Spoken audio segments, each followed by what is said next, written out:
Hi guys, Joe here. So I played YCS Las Vegas. We went X2. Might have seen us on the feature the last round of Swizz.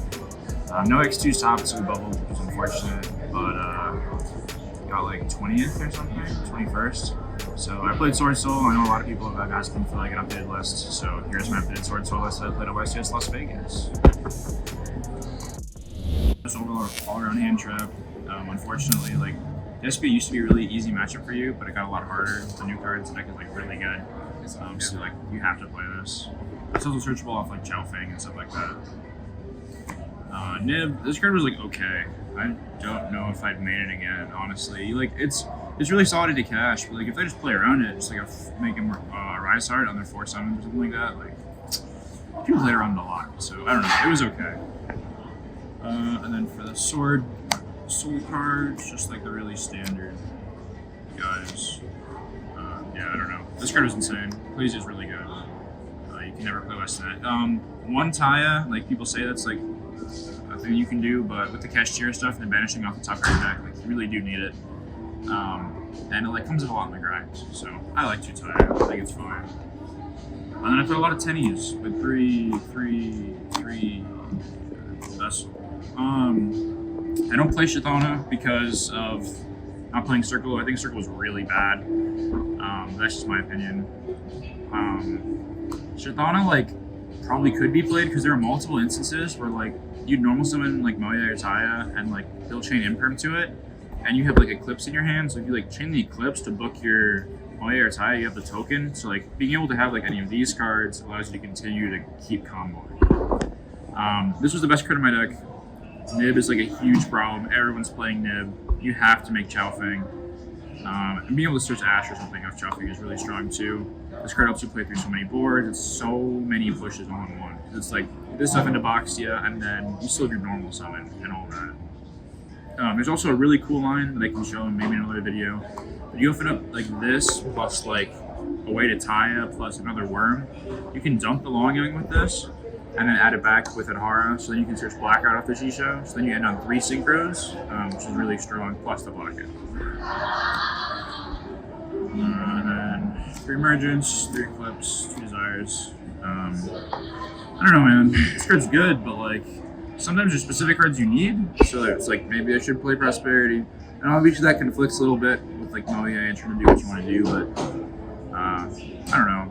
Another cool thing about this card is there are instances like where you're going second against cash where you activate this and they won't be able to mind hacker vanish because you don't have enough cards. It'd have to resolve exactly the amount. So you could have like, you know, after you resolve this 19 banished and you have like your 5 cards, so you're playing 41 cards, so you're not able to resolve the mind hacker, which is cool. And that can draw you into stuff like Eclipse. Eclipse is really good for me. Being able to like Eclipse something and then box your entire board is really strong. I definitely would play it again.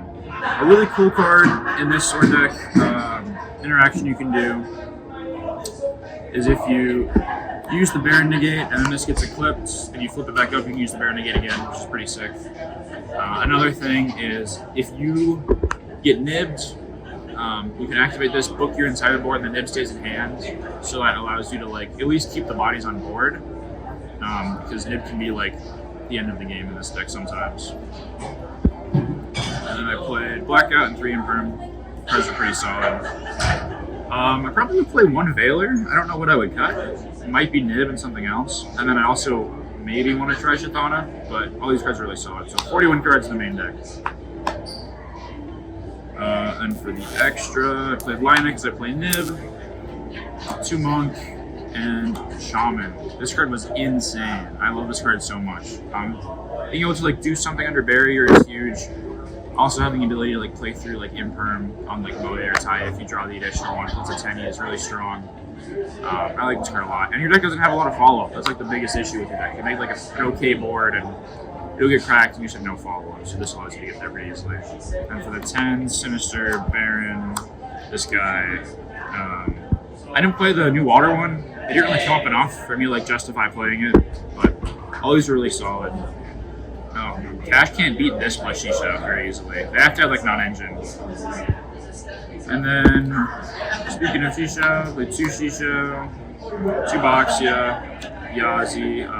This card like solos the runic matchup. It can't be targeted. The card's huge, so this puts in a lot of work. 2 Boxia, 3 came up a couple times, but you only need 3 if you're doing like this super greedy like turn 1 combo where you make like Xiao Feng and you have Taya and then you want to get Moe, so you get the extra draw. So I don't know. 3rd came up like once or twice, but I don't think you need it.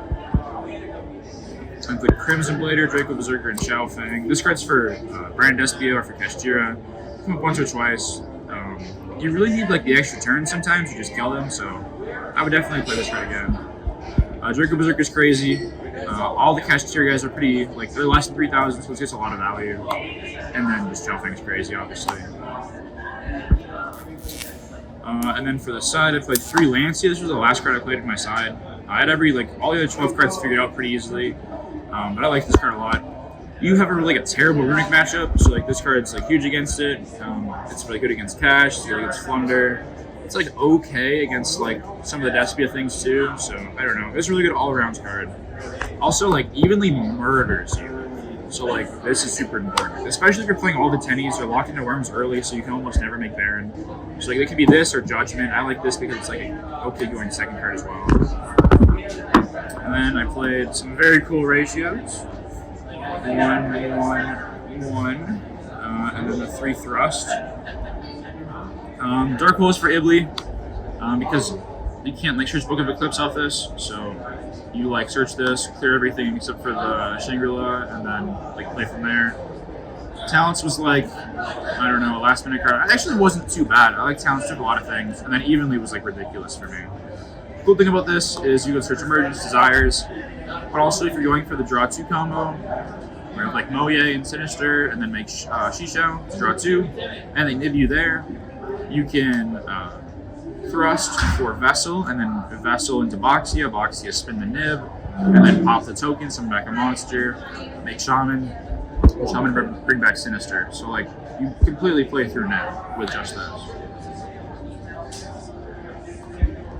And then last cards, 3 Anti-Spell, 3 T-Barrier. These cards were fine. And this card was like, it never resolved. It always got Cosmic or something, but it was cool in theory, and this card was really solid. Shout out to the team, shout outs to my teammates Clifton and David, and yeah, thanks for watching.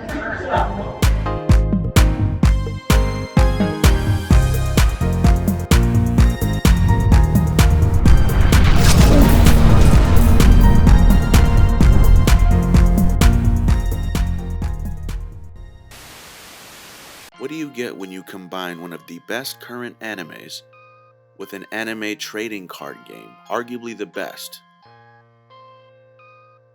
Inspirations such as Mami Fenrir, inspired art by our design teams at Little Gato Cat. There's no better time than now to get this playmat, now that Kashtira is entering the meta. Here's how to win. Subscribe, hit the notification bell, and like. Leave a comment on this video that you've done so. Once you've done those 3 steps, following the week after the release of Photon Hypernova, we will announce the lucky winner. We will send you Mami Fenrir, a Kashtira Makima inspired playmat. But if you would also like to purchase one, there will be a link in the description below. Good luck. Oh, and here's a sneak peek at what's coming next.